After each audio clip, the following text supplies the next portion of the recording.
All right, well, hopefully you won't cut me off at the end of this episode this time, like the last one. I can't promise anything.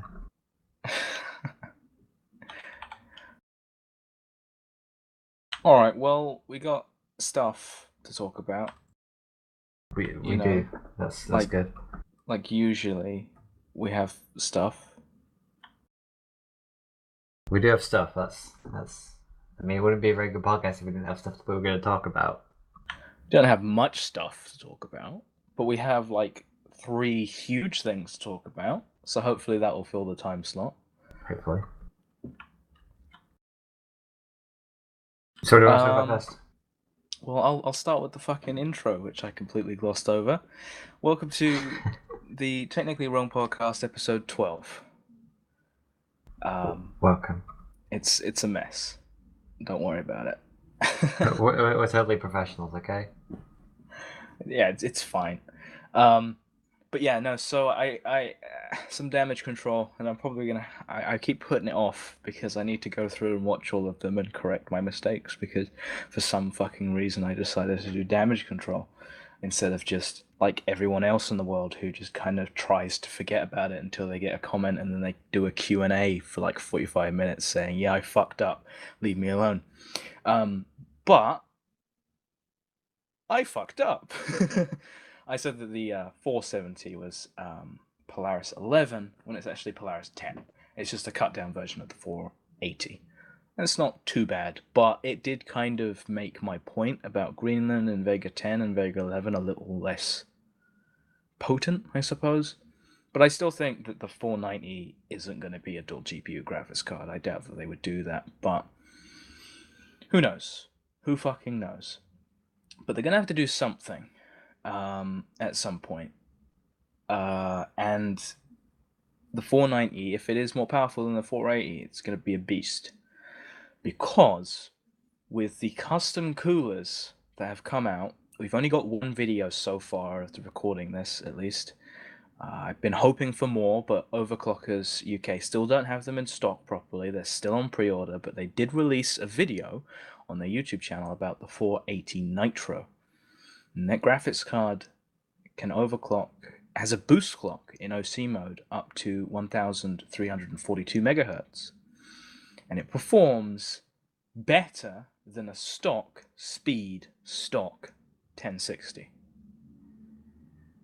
So that's cool. For 250 quid, you can get a graphics card that is faster than a 250 quid 1060 because there isn't one on the market at the moment because they're all Founders Edition and the custom coolers are just coming out and they're more expensive, if not relatively the same price. So for all intents and purposes, however, I always pronounce that wrong. So I hope I got that right. I have to do damage control on that now, aren't I? But the point is, you can get like a 480 that is pretty much almost identical speed to a 1060, which is slightly more expensive, but then you can overclock that and get more performance. So the price points have lined up perfectly. Like each step in the on the ladder, you get slightly more performance. You can go for the 4 gigabyte model of the reference 480, get slightly less performance than the 8 gigabyte, and then you can get slightly more performance out of the 4 gigabyte custom cooler variants, but it's around the same price as the 8, if not a little cheaper. And then you can get more performance out of the custom 8 gigabytes, which is slightly more expensive than the regular 480. And then you can get slightly more performance out of the overclocked to shit 1060 Founders Edition, which is slightly more expensive than the custom coolers 480s, and you get ludicrous performance out of the custom cooled 1060s. So the 200 to 300 and around 50 price point is incredibly well priced for any variant of graphics card that you want to get out of any of those two sides. It's beautiful to see, and I don't think we've seen that ever really. There's so much competition in that space that at any price point, out of any £5 increment, $5, $10 increment, whatever, there is a graphics card for you. It's really, really cool. Yeah, and I'm really glad about that. Like, I'm really glad the competition is so fierce this time around. It's looking way better than it has been in the past, and it's great for the consumer. Like, especially at this price point, like everybody, it just seems like this generation, everybody's fighting over that consumer price point. There isn't that same kind of just overwhelming focus on the higher end. I mean, obviously, there's still stuff coming out there. We may talk about the Titan later, but it seems like the real fight, like, and where all of the kind of and where everyone's looking right now is kind of that mid-range space, mid-range cards. Absolutely. And if you want to buy a 480 and you want to liquid nitrogen cool it and get and make your own, or hopefully there will be a bias for it, if you could get a reference fucking 8 GB RX 480 and you want to liquid nitrogen cool it, you can get upwards of 16,000. 1600, yeah, 1600, fuck me. Wow. 16,000, wow. Numbers are hard today, aren't they? Yeah. Um, it's hot, okay? It's really, really fucking hot. It's really fucking hot. At least by UK terms. My graphics card's not going to survive. I'm glad that the 480 is releasing like all of the custom colors because I swear each summer my graphics card screams at me and I play less and less games. I have the most free time in the summer, and yeah, I play the least games because my graphics card will die otherwise.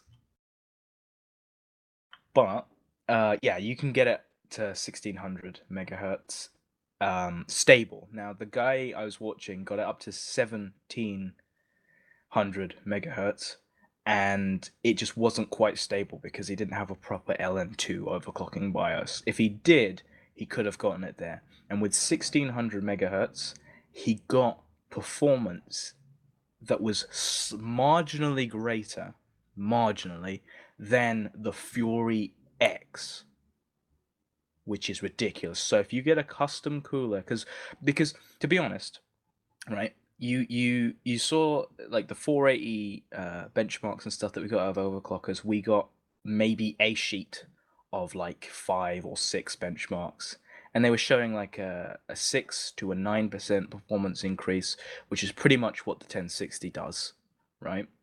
And yeah, that was about it. But that was at probably the overclock. It might not even be. It might be the base overclock. It might be the OC mode. But if it is the OC mode, if it's 1342 megahertz, then we, if we're going upwards of 1400, if we can get to 1450, and if we get like a Strix cooler from Asus, because they've always been ridiculous overclockers, like Asus have always made ridiculous overclocking cards, and of course it's triple fan with the super heat sinks and stuff like that. Markup on price though, so I think that's around £280 in the UK. But if we could get to like 1500 megahertz, even slightly higher than that, then we're seeing like even in the ballpark of overclocked 1060 kind of performance, which is going to be interesting. And again, that price point of 280 to 290, I think, some places, I'm not sure.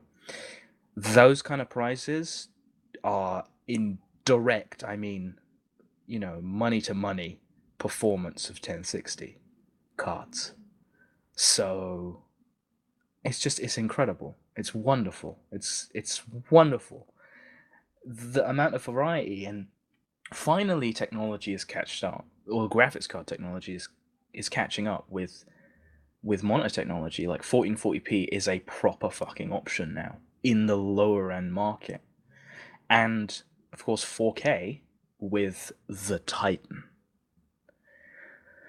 The new Titan X, which is a bit peculiar because I think they just ran out of letters, but the new Titan X has been revealed from Nvidia, and I have to admit, it's incredible. It has 11 teraflops of performance. 11 teraflops of performance. 3,584 CUDA cores. It has a boost clock of 1531 megahertz and a 250 watt TDP. Now, that's kind of interesting, and I'll get into that in a bit, but the thing that's really causing a bit of a stir and making me wonder why, and everybody, I think, it's got 12 gigabytes, yeah, that's good. of GDR5X. Why GDR5X? Why not HBM? Especially for the price premium of essentially two 1080s, $1,200. That's a bit odd. Since a GDX 1080 has 9 teraflops and is roughly, slightly more than half the price, why go for GDR5X? Now, rumors came out a while ago that there were two Titans, one called the Titan X and one called the Titan P. We kind of wondered why. There was we kind of figured that the Titan P would be the next one, or at least I did, because why would they call it Titan X again? But I guess that's because it's got GDR5X, maybe. I don't know. That might be a reason. But the HBM2 one is apparently so fast that the CPU was the bottleneck. They were using a 6950X, and they found that the 6700K was actually not bottlenecking it because of the faster cores. So the fact that you can overclock the cores to upwards of 4,000 fucking hell, 4 gigahertz. Well, yeah, I guess 4,000 megahertz. 4 gigahertz and stuff like that. Then you would not bottleneck the GPU. So we're wondering when that's going to come out, if it's going to come out, what's going on with that, why they would release this. Also, the fact that the Titan P is apparently a 300 watt part.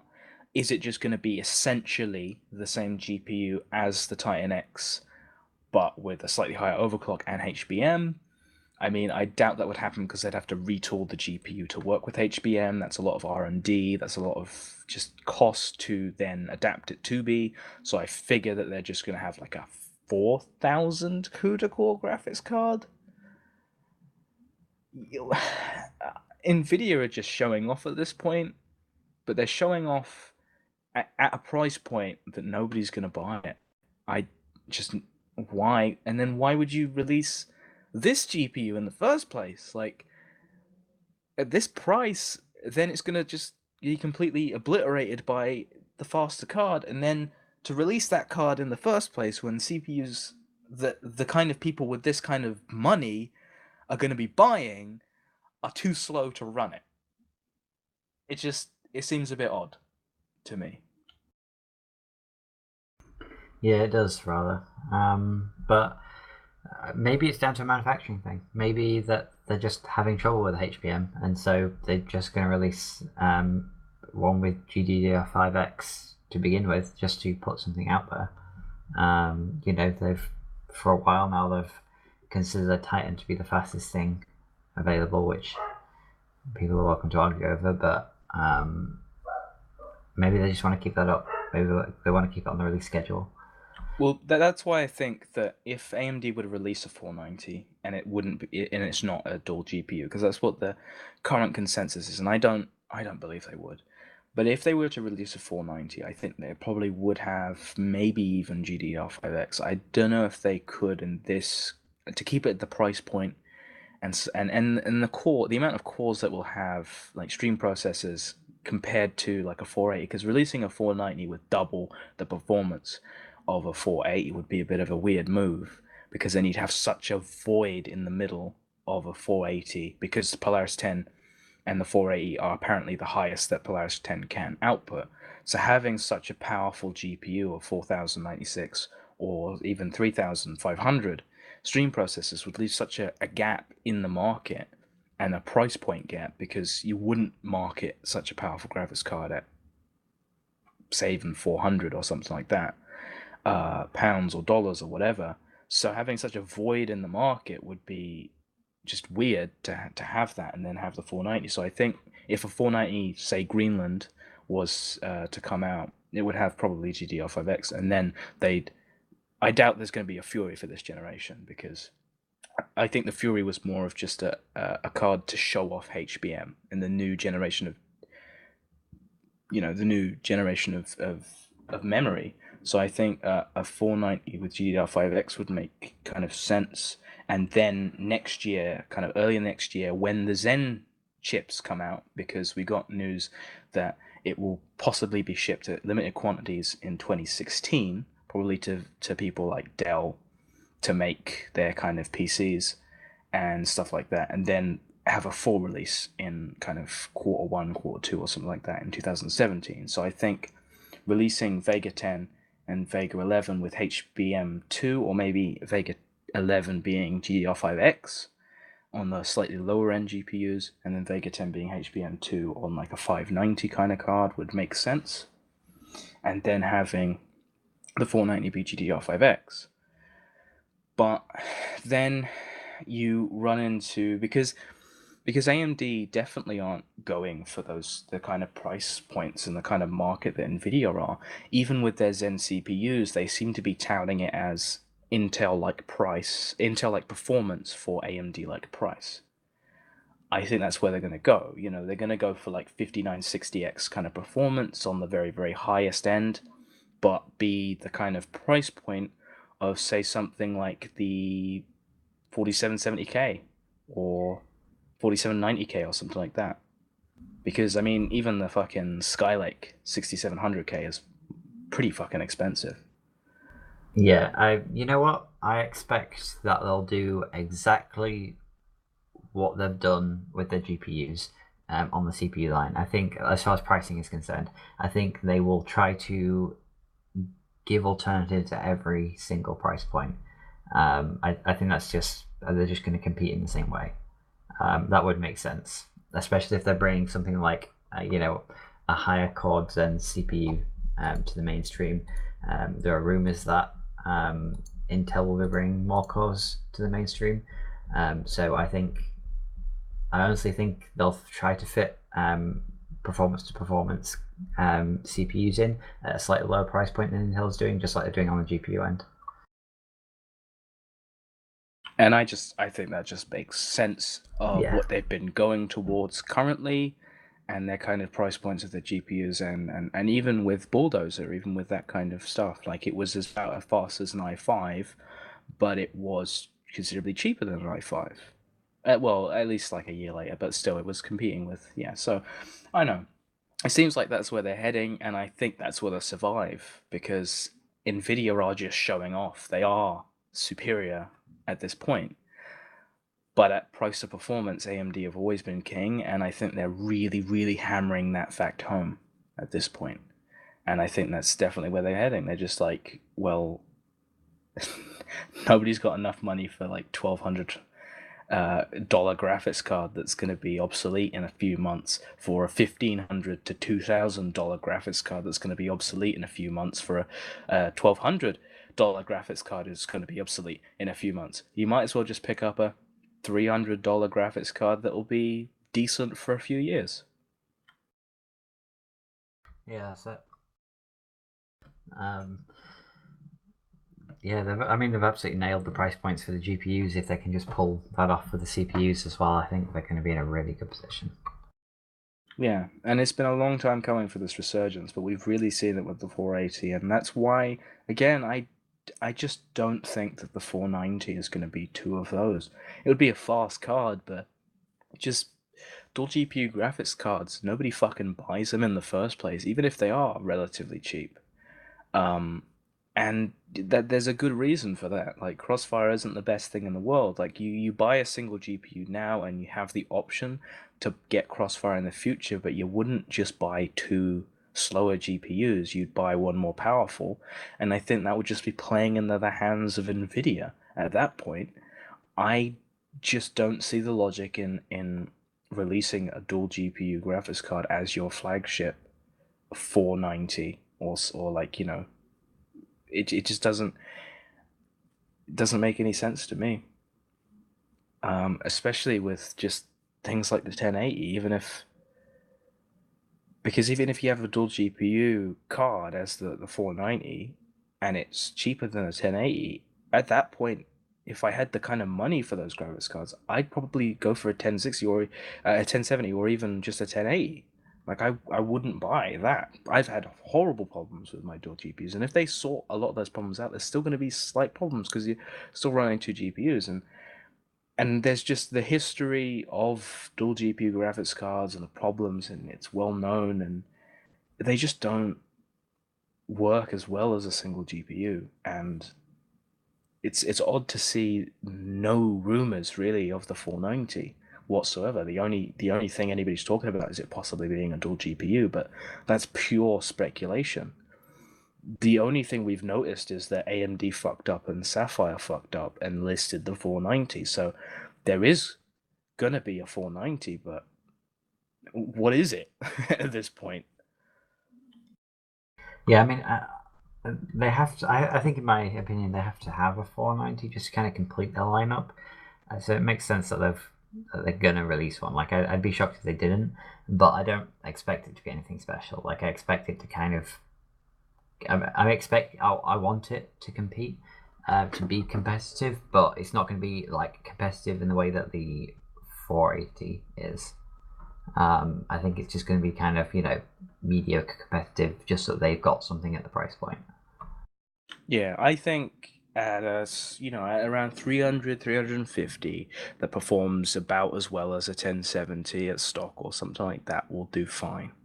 It doesn't have to be as ultra ridiculously competitive as the 480 is right now, because they've got that ultra competitive space. They could have a slightly, a beefier graphics card with GDR5X, doesn't matter, and they could just release that and it will be faster than a 480, and I think people will buy it because of that, really. If Because AMD are earning a lot of goodwill, people are starting to take note of AMD again now. And some people will hopefully wise up to Nvidia being arseholes, especially when they release a graphics card at $1,200.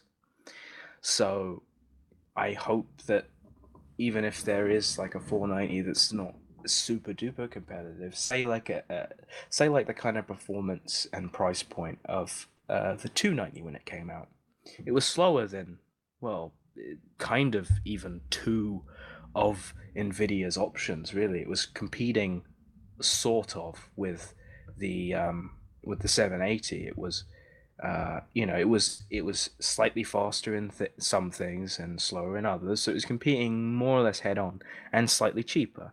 And then Nvidia released the 780 Ti and fucking blew them out of the water. And of course, then the Titan Black and were dickheads because they are dickheads.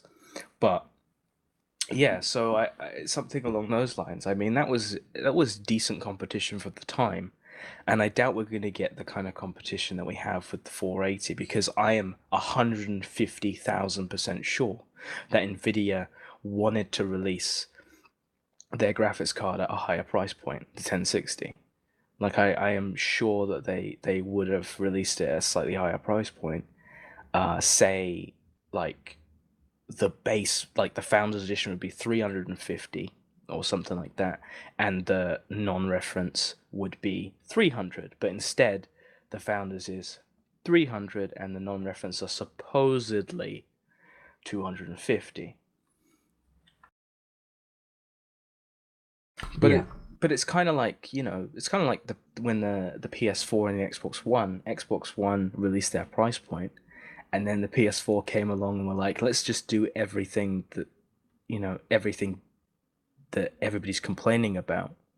Let's not do that. Essentially, let's lower the price point because their stuff's really expensive, and let's do this and this and this that they're not doing, and so on, because they got to release afterwards. And that's the way the GPU wars have worked this entire time. When the 7970 came out, Nvidia were like, huh, well, let's just release the 680 instead. Like, this as the 680 because AMD released first. And when Nvidia released the 1070, AMD figured, oh, okay, we'll release the 290 at this price point because the 1070 is that. And of course, when the 1060, when the 480, and then the 1060, it's just the game of who shows their hand first. yeah, yeah. I mean, there's not a lot to say on that. That's pretty much how it is. I think the 1060 was going to be a high price point. I expected it to be higher than that, and I think the only reason why it isn't was straight up because of AMD. They just wouldn't have sold cards otherwise. Yeah. That's really all Um, it's about. hmm. Yeah, I don't know. Um, so, well, let's talk about, I guess, the 1060 custom coolers kind of performance. We've been seeing upwards of like 10% gains because that thing can overclock like crazy. It's ridiculous. It is just outrageous how incredibly that card overclocks. But I'm going to check the prices now. If you look at the kind of prices that they are,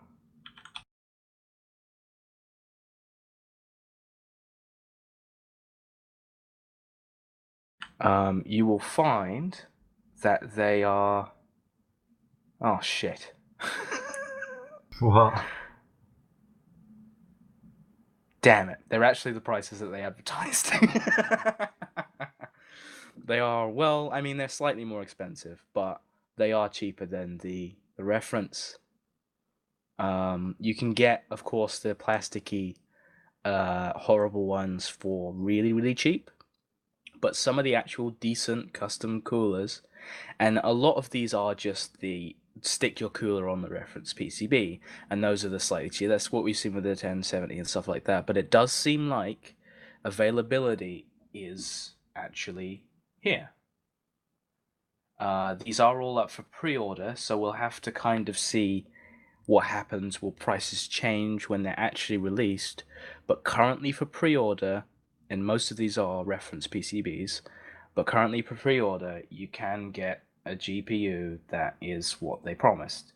Now, the ones that are as expensive as the Founders Edition are the custom coolers, custom boards and coolers and stuff like that. Like the MSI version is about as expensive, if not slightly more expensive, than the Founders Edition. So that's kind of what we expected. But still, even some of the custom coolers on the reference PCBs are cheaper. So yeah, that still stands with the 480s being that kind of those kind of because yeah, these will be, you'll be able to overclock them a little bit more, but you're still getting, custom coolers from RX 480 performing about as well as even these custom cooled variants. These will perform slightly better, but be almost identical prices. Plus, you have the upgrade pass of AMD and so on. So interesting. But I didn't actually check. I probably should have, but I didn't actually check, and I kind of just went and I was like, oh, they're pretty cheap actually. Yeah, I'm gonna be honest. I kind of expect them to be a little bit more expensive than that, but I at some point we'll probably see more expensive ones. Like when we start getting into the territory of like closed loop water coolers putting on some really elaborate coolers or what have you. Oh yeah, Like but LN, that's with everything. Yeah. the ones designed for LN2. Like you always get those cards. A little bit month or so, month or two after release. What I was talking to you about is that you can buy on overclockers right now. You can buy an EK water block just attached to a 480, and that's around 350 quid, and that's quite expensive. But when you think about the overclocking performance of it, and if you get upwards of 1500 megahertz, 1550, I doubt you could get 1600 without it being on fire. But still, if there was custom cards with EK water blocks on them and they could sell them for around the same price, I doubt that's going to happen. But you could see like 16, you may be able to, if you have like one of these things in a big loop, you may be able to see like 1600 megahertz, and then you could get Fury X type performance. But I think the same could be said if you stuck a water cooling block on a 1060. Then again, that would still be more expensive, but the point is, what you were saying is, if somebody wants to water cool, they want to water cool in the first place. So if they were to buy a slightly cheaper GPU and stick it in and still get Fury X performance, say two of those, it'd still be cheaper than, well, a Fury X or something like that. And at this point, we're getting, really, really good performance. Like, that's that's ridiculous. Like for that price, for like 350, you're competing with maybe 20% like lower performance than a 1070. That's a stock 1070, but still, as a 1070, and that's still like probably like I think like 15-20% cheaper than a 1070. So if you just want to build a water cooled system in the first place and you want to stick two of these in, you still be getting a hell of a lot of performance. Yeah, I don't know. I think, as you said, if people are, as I said earlier, I guess, if people are going to overclock, they're just going to overclock. And I don't know. What do you feel about buying two cards for like SLI? Are you of the opinion that you should just outright buy a more expensive one, or maybe use dual GPUs in the mid-range space? Like, I'm of the opinion that if you can't afford the more expensive one, buy a cheap one now and crossfire it. I'm of the opinion that if you can afford the more expensive GPU, just buy that and then hopefully in the future like SLI or crossfire it. Of course, with the 1060, you can't cross SLI it. yeah, So I would go for a 480. That's my personal opinion. Regardless of performance, regardless of any of the biases to AMD or Nvidia, I am of the opinion that if you can afford one GPU now, okay, then it's fantastic to have the option to be able to add another one later instead of then investing in the slightly better same price next generation GPU, because two of these GPUs will still be faster than the slightly better same price GPU of next generation. There are yep, a lot of people that simply buy a say a you know say a 960 and then this generation buy a 1060. But if you stuck two 960s in a system, you'd still be getting slightly more performance than a 1060. So that's kind of the way I'd go. yeah, I'm of completely the same opinion there. Um, I'm really disappointed that 1060 doesn't support SLI. I think that's Well, rather at the price unfortunate. points for the 1060 currently, at least pre-orders and everything, if it had SLI, Nvidia would have won, in my opinion. To be honest, like completely unbiased and everything, like AMD have won this because they have the upgrade path, simply and totally. That's the only reason. If Nvidia had SLI on their 1060s, they would have won because they brought a graphics card that's pretty much almost identical prices, really, for slightly custom, but same board, but still slightly custom graphics cards that can overclock still, especially with custom coolers. But you don't have the upgrade path, which means that you have to buy a new GPU next generation. Whereas, because because if you bought a 960 about a year ago, right? The 960s are ridiculously cheap right now because the 1060 exists. So you could upgrade your 960, right, to two of them for half the price of buying a 1060. And you still get more performance. But you can't do that anymore because the 1060 doesn't have SLI. It's bullshit, in my opinion. It's a really, really dumb move. Yeah, I'm of exactly the same opinion. The only I'm probably going to end up buying a mid-range graphics card, and it's more than likely going to be 480. Just because I can't even consider the 1060 because it just doesn't support the upgrade path. Like, I quite like that in cards. So, yeah, I mean, for sadly, fuck's sake, even I had an upgrade path in my 7990. I could buy another one.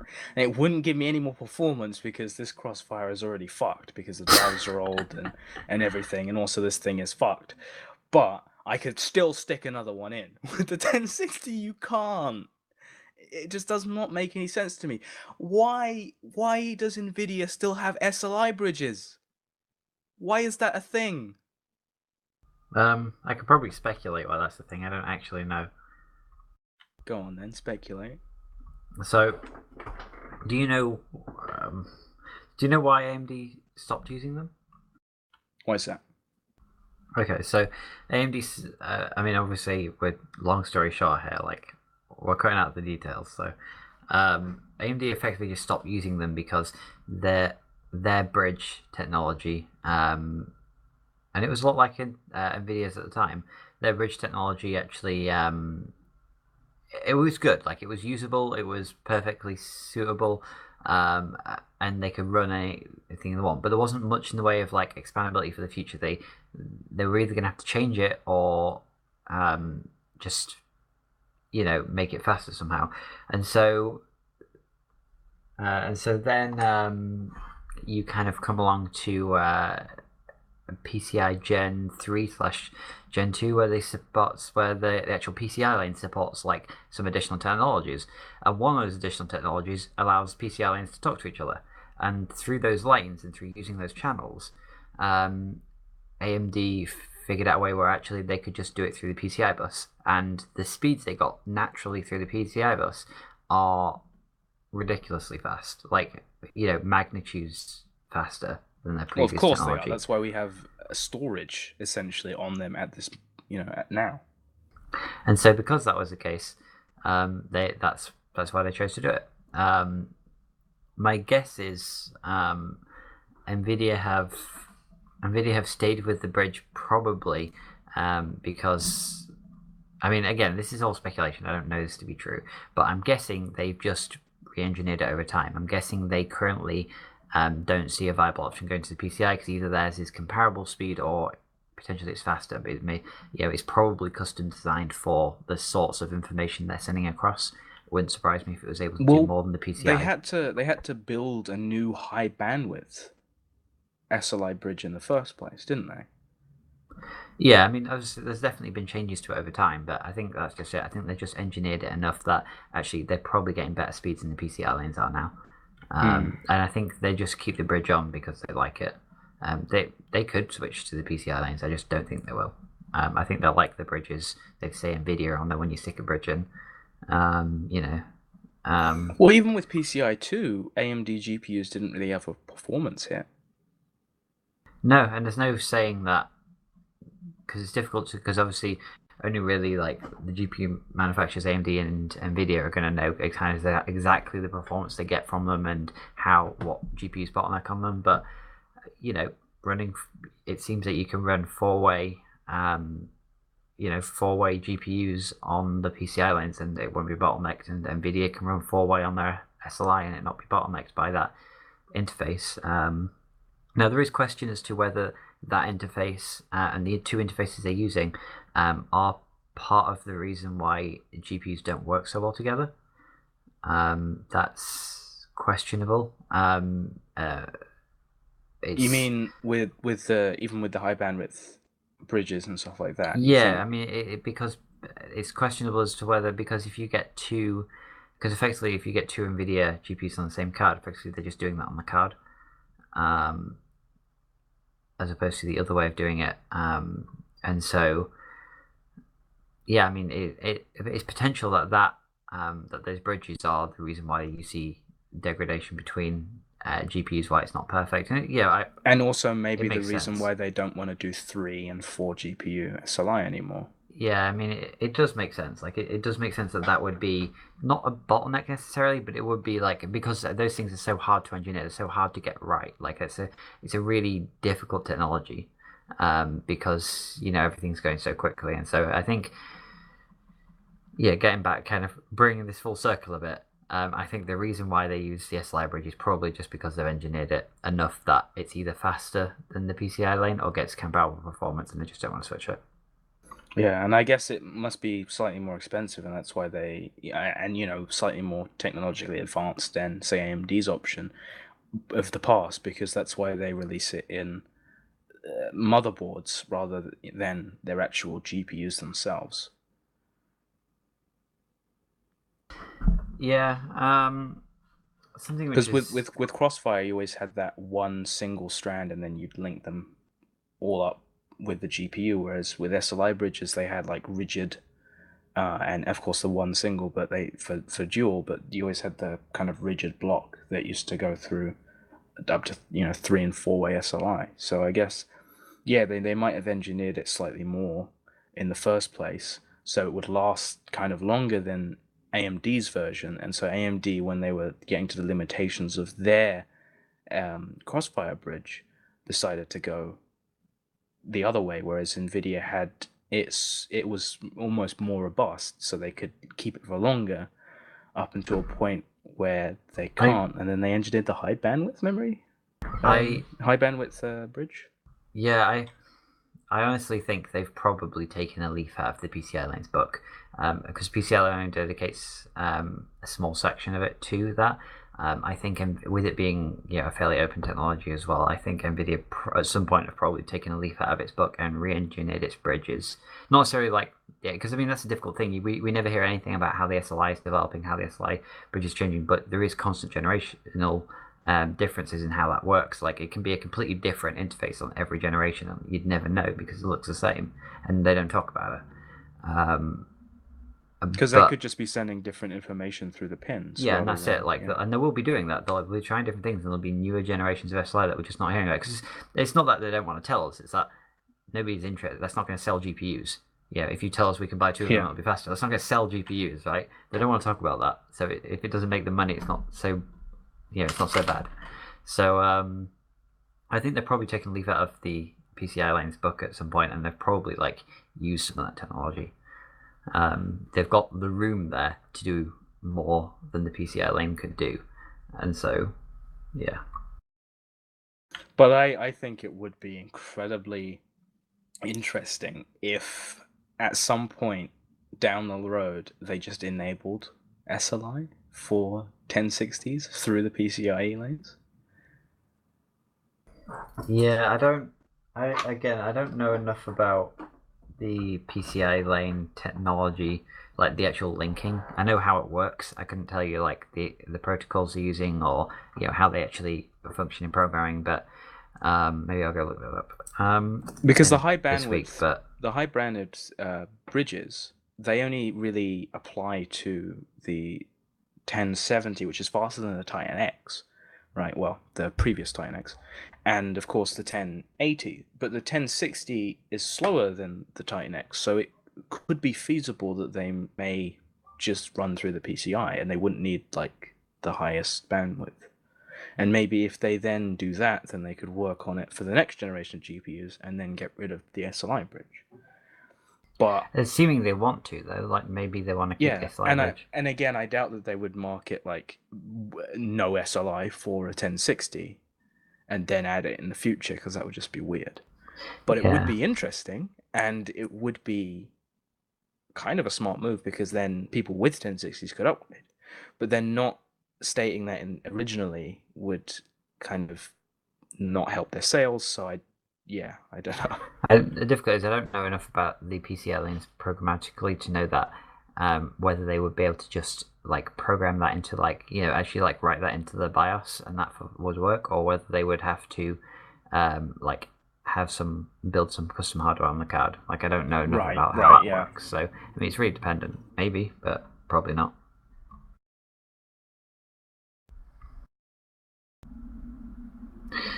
So I'm sure someone will come along, with the 1060, I believe it was, where Asus created their dual GPU graphics card. So I don't know, maybe someone will do that with the 1060.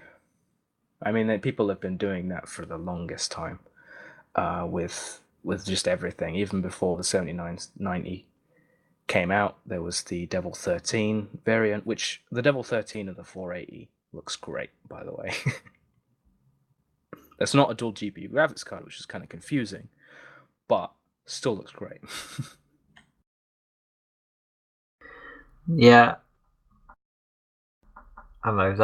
The custom. The cool thing is the board partners can do interesting stuff like that, because NVIDIA and AMD both do open source drivers, and so and it's the reason why community people you'll see people who go and write custom or hacked BIOSes. Because they're just based off the open BIOSes that are designed for Linux. But I love the cool stuff where you can turn do you remember the old custom BIOSes for the, I want to say 780 Ti's, that would turn them into quadro cards. Yeah. And I mean, even with BIOS flashes, like with the 480, they were talking about how you could flash the BIOS and turn it into an 8 GB from a 4, and the same with the 290s of old. When you get the reference 290, you could turn it into a 290X. Depends. It was like a 70% rate of success, but of course, if you were in that 30%, you'd brick the cards. So yeah, dodgy business. He's got to roll the dice. Gambling, everyone. Speaking of gambling, some YouTubers got banned from Twitch or something. All right. And yeah, I think yeah, Phantom Lord, I believe, got banned from Twitch because apparently he owned a site or something. He was like the co-owner of a site, and he was actively rigging bets for videos or for monetary gain or something like that. Some stupid shit from gambling. So, some PC gambling again, stuff that I've really lost interest in because again, I am thoroughly glad that I sold all of my skins because I sold all of my skins when just before everybody was really actually talking about all of this stuff possibly crumbling to the ground.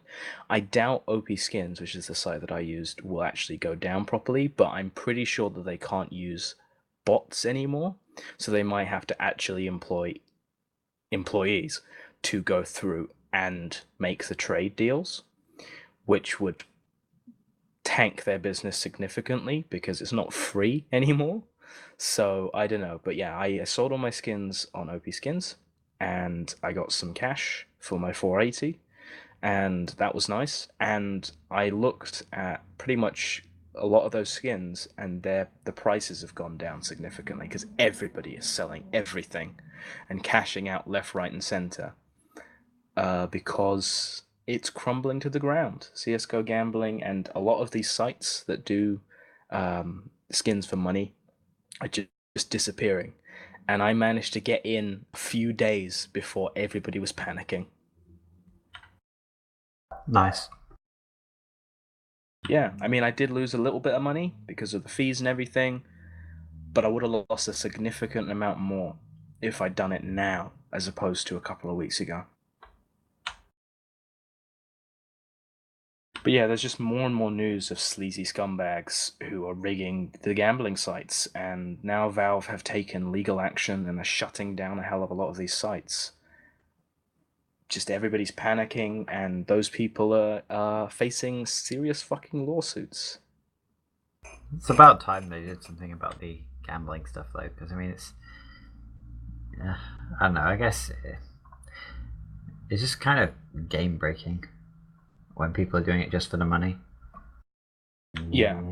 Well, I mean, you look at CS:GO cases in the first place, and you look at how rigged like cobblestone cases are, with Dragon Laws being like 1% or something, or something ludicrous like even less than that.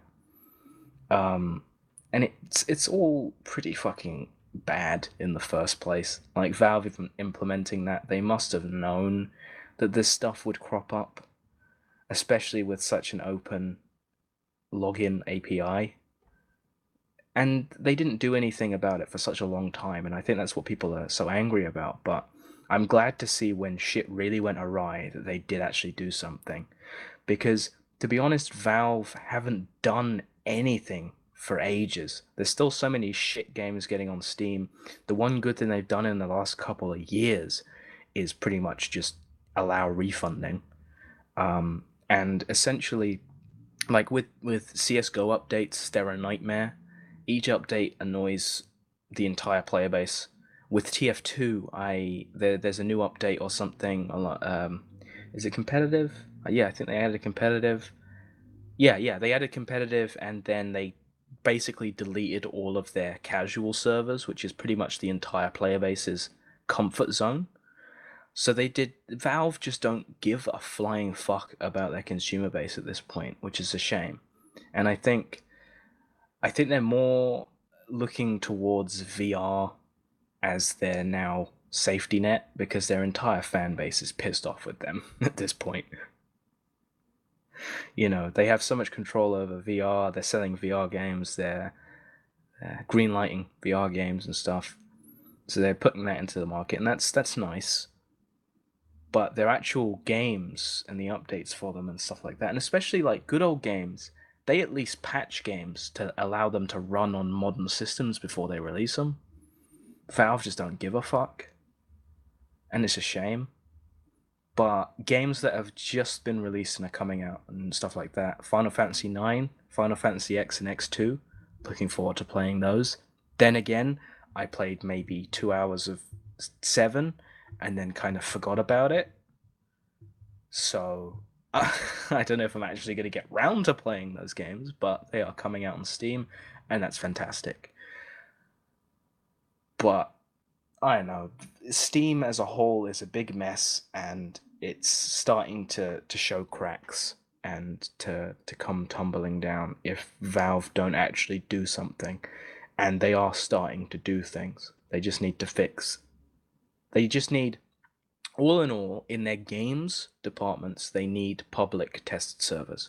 Like Overwatch. Immediately on release, they did all the betas, and all that stuff. And then on release, they had a public test realm where they could show the new updates that are coming out and all of that stuff. That's fucking fantastic. Valve don't have that. And so every CSGO update pisses off every single one of the pros and every single one of the players. And then it kind of blows over and everybody forgets about it because everybody still loves the game. And then they update it again and everybody's pissed off again. But people need to not forget. And it's like what Jim Sterling was saying before, like, where we need to continue to be angry at things, because if we just kind of are not, then they will fade away, and then the company will think that that's okay to do again because everybody will forget. And so, especially with the TF2 community, and probably in the next update of CSGO, the CSGO community being angry at them at the same time, who knows? But the gambling thing is a good step. I love the VR stuff. I really want to Vive. I just don't have enough space and the money, of course. Good God, I'm struggling to buy a 480.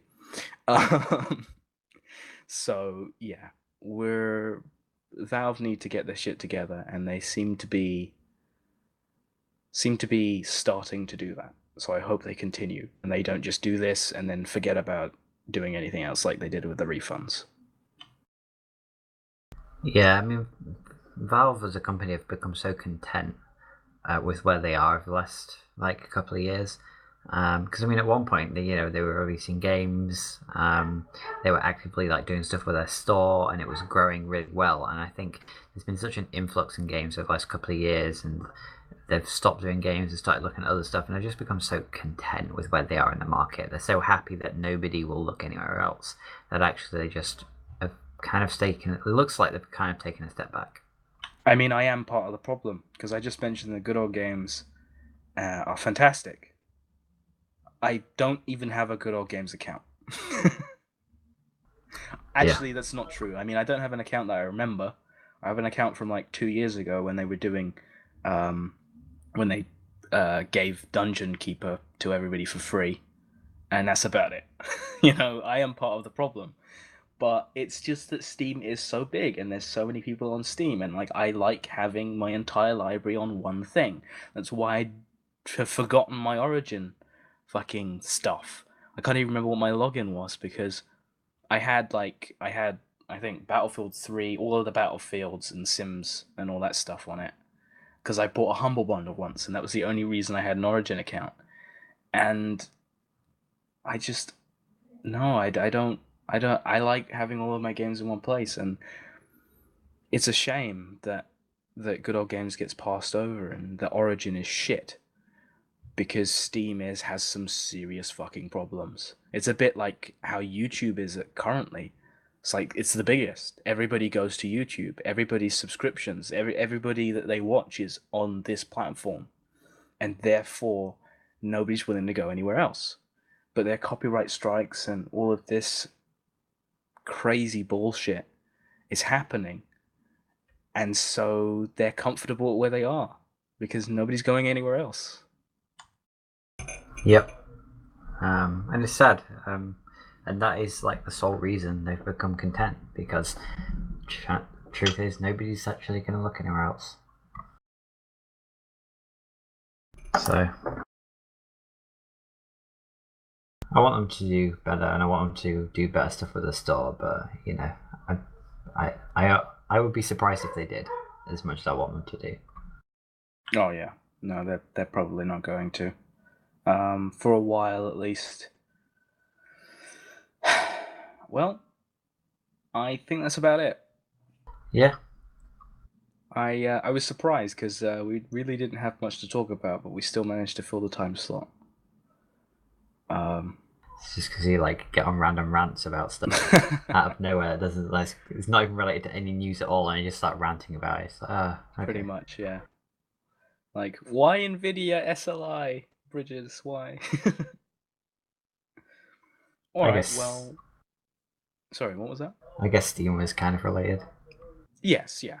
Because yeah. I mean, it was related to the custom boards and the price points and all that stuff. But yeah, I mean, you can find me at Alkarius Game on Twitter, and if I had faster upload speeds, I would be releasing YouTube videos, but I don't. So there you go. Because you're on a fantastic broadband over there. Oh, it's wonderful. London has ridiculous download speeds, and I mean ridiculous isn't good, and ridiculous upload speeds, and ridiculous I mean really fucking bad. At least the package I'm on, I could get faster with slightly faster, but I would have to spend like £5 extra to get double the upload, but that's still terrible. That's still less than I get. Oh, by a mile.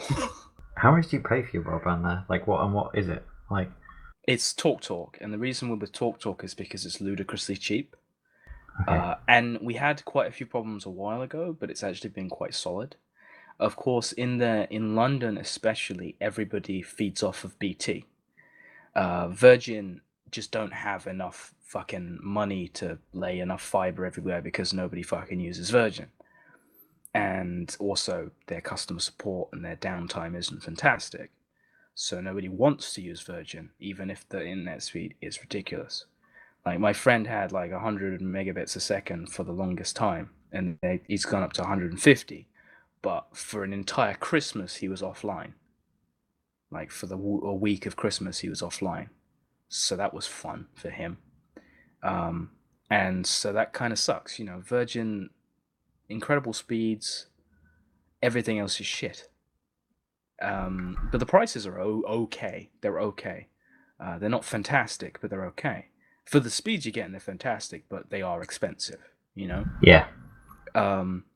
Whereas we're feeding off of BT on the Switch. When we were with Sky, their packages at the time were terrible, and we weren't using the TV or anything because we got Netflix and all that stuff. So just the TV was kind of crap. So and then you've got Netflix and everything. So we switched to TalkTalk. We had a couple of problems at the beginning. The person installing our internet was terrible, like I said. And yeah, so it's okay now. But my upload speeds are like 1 megabit a second, which is just. Are you serious? Yeah. I don't know. I It's get I genuinely get awful. I get like 30 to 36 on like non-peak times. I've gone up to 40 megabits a second download, and it's incredibly cheap, right? It is ridiculous. It's like a third of the price we were paying with Sky. And with Sky, by the way, our package at the time was 3 megabits a second. That was it. Is that down? That was download. No.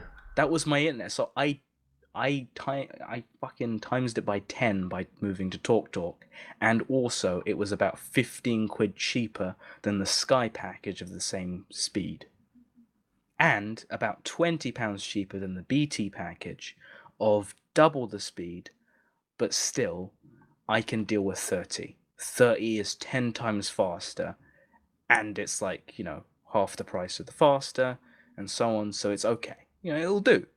And it has been doing up until the point where I want to make content and I want to contribute to this YouTube channel and maybe my own stuff like that. It's not feasible. It would take me like 3 days to upload a fucking video. Yeah. Everybody's BT resellers though, aren't they? Like, except Virgin. Everybody Yeah, but Virgin is BT yeah. resellers. Virgin isn't actually here. You can't get Virgin here, but BT is reselling everywhere here. But did you see BT had a major outage this week? Did they? Did you not know about that? No, because I mean we're feeding off of them, so BT's actual own internet died. Yeah, they had a major outage. 25% of their customers across the UK lost internet. Oh wow, that's incredibly bad. Yeah, and there was nothing they could do about it. It was because this kind of happened in the news this week. It was one of their partner data centers, a data center which was used by BT but owned by a partner, lost power. Wow. So the entire data center off. 25% of their customers using that, as their ISP endpoint gone. How does that even happen? That is the question, isn't it? when data centers, specifically in this country, have will have 5 or 6 different electrical lines from different providers, running and into hopefully different backup redundant as well. supplies. Yeah, Like, that's it. Like just 5 or 6 redundant lines, all yeah. coming in from different suppliers. I mean, just in just a power source in the building as well. Like, No, you can't power that. You need a small No, but need I a mean, small like, power station. well, yeah, but I mean, like, backup for like, because the traffic, I suppose, like, just as a warning, I suppose, like, backup, just to like battery backup, I suppose, for like a couple more hours to warn all the customers. Did it just go black, or was there like at No, least warning? No, it went out. Yeah, I mean, how the hell does that happen? because you don't put battery backup units in data centers usually. No. Because I mean, in small server situations, they're good, but the problem is you need so many of them, and the batteries you're replacing so frequently. Usually, when you've got 5 different energy suppliers all supplying you with power from different locations for redundancy, It's good. you enough, usually yeah. don't worry about the fact you're going to lose power. But I have a feeling it's probably some like internal electrical issue, something something that went wrong, because it definitely wasn't a power supply. But so yeah, I mean, they haven't. I don't think there's an official word, but I don't think there will be. BT is going to do their best to keep this under wraps. Right, yeah. Because everybody's PR buying their stuff. disaster. Yeah. That's it. But yeah. So that was kind of unfortunate for BT this week. Their stocks like took a hit quite badly throughout this week. I mean, I think they're climbing back again now, but it hurt them a bit. But yeah, I mean, it's impressive. Like 25% of the internet. We actually felt the effects here. Our internet didn't go out, but we've got a leased line, which is 10 gigabit lease line. And then, but there were certain websites that were using those endpoints. There was it's funny because when that sort of thing happens, you'll find that certain websites you have perfect access to, and some websites just won't work because depending on which endpoints they're using, and if they were using an endpoint that's gone, then. Actually, that's a good point. Some websites that I went on were just not loading. Yeah. Yeah, I noticed that. Well. Yeah. Everybody did. Like, it's 25% of the people's internet went off. Every single BT customer felt the effects, because they were just the endpoints they were using. Yeah. It was quite a massive takeout, but unless you were kind of reading up on this news specifically and know people on the inside, it never really got out. Never really got a great deal of traction. I think it was mentioned slightly on the radio, but was your speed affected? Because when was this specifically? It happened Tuesday, but the effects were felt all week. Like, it took them a very because the internet, my internet at least, was quite slow. Up until it's probably slow because they needed to get 25% of their customers back online using different places, and so the chances are they've rerouted things and dealt with the fact that everything was just going to be overloaded for a while. Wow, that's incredible. I didn't even hear about that. Yeah. But again, I wasn't so affected at work this week because we've got a lease line and it's 10 gigabits anyway. Like, we don't really use that. There are 18 of us in a building. There's a 10 gigabit connection. It's great.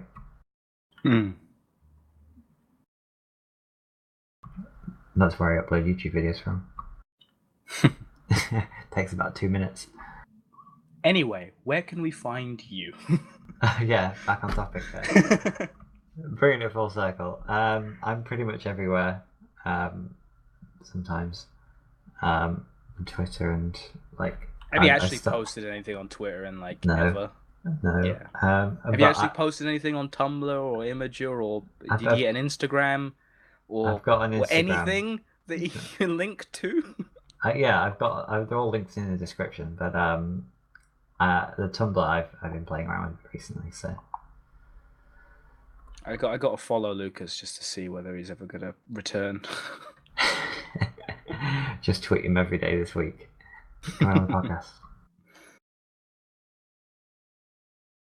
But yeah, I think that's it for this week. Pretty much. Hopefully you won't, again cut me off this time. I mean, come on, dude.